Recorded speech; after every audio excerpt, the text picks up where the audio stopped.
সংসদ সদস্যদের সরাসরি ভোটে দেশের ২৩তম রাষ্ট্রপতি নির্বাচিত হওয়ার পর সংসদ নেতা ও প্রধানমন্ত্রী তারেক রহমান এভাবেই মির্জা ফখরুল ইসলাম আলমগীরকে ফুল দিয়ে অভিনন্দন জানান। এ সময় সংসদ অধিবেশন কক্ষে নবনির্বাচিত রাষ্ট্রপতিকে শুভেচ্ছা ও অভিনন্দন জানান বিরোধী দলীয় নেতা শফিকুর রহমান সহ সরকারি ও বিরোধী দলের সংসদ সদস্যরা।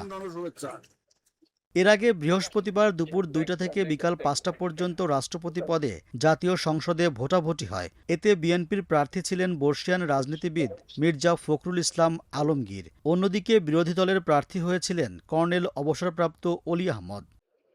শুরুতেই ভোট দেন ভারপ্রাপ্ত রাষ্ট্রপতি হাফিজ উদ্দিন আহমদ। এরপর ভারপ্রাপ্ত স্পিকার কায়সার কামাল ভোট দেন। পরে মির্জা ফখরুল ইসলাম আলমগীরকে সঙ্গে নিয়ে ভোট দেন সংসদ নেতা ও প্রধানমন্ত্রী তারেক রহমান। তারপর ভোট দেন রাষ্ট্রপতি পদে বিএনপির প্রার্থী মির্জা ফখরুল। পরে বিরোধী দলীয় নেতা শফিকুর রহমান সহ সরকারি ও বিরোধী দলের সংসদ সদস্যরা ভোট দেন। রাষ্ট্রপতি প্রার্থী হলেও সংসদ সদস্য না হওয়ায় ভোট দিতে পারেননি অলি আহমদ।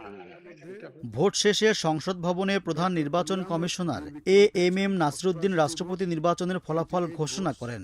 এতে বিএনপি দলীয় প্রার্থী মির্জা ফখরুল ইসলাম আলমগীর ২৫৫ ভোট পেয়ে নির্বাচিত হন, আর বিরোধী দলীয় প্রার্থী অলি আহমদ পান ৮৮ ভোট। নির্বাচনে মোট ভোটার ৩৪৯ জন হলেও ভোট দেন ৩৪৩ জন।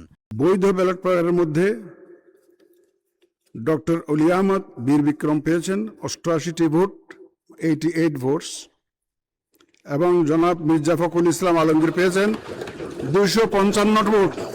আমি ঘোষণা করছি যে জনাব মির্জা ফখরুল ইসলাম আলমগীর সর্বোচ্চ সংখ্যক ভোটপ্রাপ্ত হওয়ায় রাষ্ট্রপতি পদে যথাযথভাবে নির্বাচিত হয়েছেন। এর আগে সংসদ ভবনে ঢোকার সময় সংসদ সদস্যরা মির্জা ফখরুল ইসলাম আলমগীরের রাজনৈতিক সংগ্রাম ও দলের দুঃসময়ে তার অবদানের কথা স্মরণ করেন।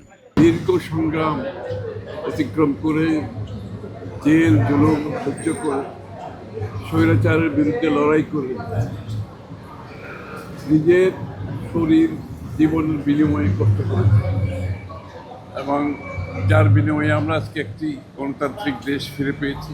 বাংলাদেশ জাতীয়তাবাদী দলের সরকার, বর্তমান সরকার এমন একজন ব্যক্তিকে বাংলাদেশের রাষ্ট্রপতি পদে নমিনেশন দিয়েছেন, যিনি ওনার জীবনের বেশিরভাগ সময় বাংলাদেশের জন্য, দেশের জন্য কাজ করেছেন, দলের জন্য কাজ করেছেন। দলের সবচাইতে বিপদের সময় উনি দলের পাশে ছিলেন। তবে সংবিধানের ৭০ অনুচ্ছেদের ধারাবাহিকতায় রাষ্ট্রপতি নির্বাচন হওয়ায় অসন্তোষ জানিয়েছে জামায়াতে ইসলামী নেতৃত্বাধীন ১১ দলীয় ঐক্য। ভোটে অংশ নেয়াকে শুধুমাত্র আনুষ্ঠানিকতা বলছেন তারা। আমরা একটা আনুষ্ঠানিকতায় অংশগ্রহণ করলাম। যদি রাষ্ট্রপতির সাথে সংশ্লিষ্ট যে বিষয়গুলো, নির্বাচন এবং রাষ্ট্রপতির যে ক্ষমতা কাঠামো, সেটা নিয়ে জুলাই সনদে যেভাবে আমরা আলোচনা করেছিলাম, ঐক্যমত্য কমিশনে রাজনৈতিক দলগুলো একমত হয়েছিল, এবং আপনি বক্তব্য বিবৃতিও দেখবেন সরকারি দলের যে তারাও কিন্তু এটা বলেছিল যে ৭০ অনুচ্ছেদের বাধ্যবাধকতা ছাড়াই একটা রাষ্ট্রপতি নির্বাচন হবে, কিন্তু সেই ধরনের বিষয়টা হলো না। যদি গণভোটের রায়কে মেনে নেওয়া হতো তাহলে এতদিনে অবশ্যই সংবিধানে এই বিষয়গুলো সুরাহা হতো, এবং অবশ্যই আমরা একটা নতুন ফর্মুলায় রাষ্ট্রপতি নির্বাচন আমরা দেখতে পেতাম। তবে ভবিষ্যতে ৭০ অনুচ্ছেদে পরিবর্তন এনে পরবর্তী রাষ্ট্রপতি নির্বাচন হবে বলে জানিয়েছেন স্বরাষ্ট্রমন্ত্রী। এইভাবে আমরা জুলাই জাতীয় সনদে যেভাবে এগ্রিড হয়েছি, ওইভাবে যদি ৭০ অনুচ্ছেদ সংশোধিত হয়ে যায় এবং তার পরবর্তীতে যখন রাষ্ট্রপতি নির্বাচন হবে তখন সেই ৭০ অনুচ্ছেদ অনুসারে হবে।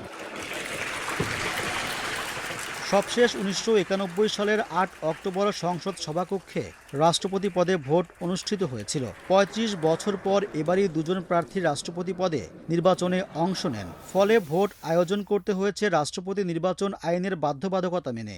মাঝের ৭টি নির্বাচনে একজন করে প্রার্থী থাকায় তারা বিনা প্রতিদ্বন্দ্বিতায় নির্বাচিত হয়েছেন। ২১ আগস্ট সন্ধ্যা ৭টায় বঙ্গভবনে নবনির্বাচিত রাষ্ট্রপতি মির্জা ফখরুল ইসলাম আলমগীর শপথ নেবেন।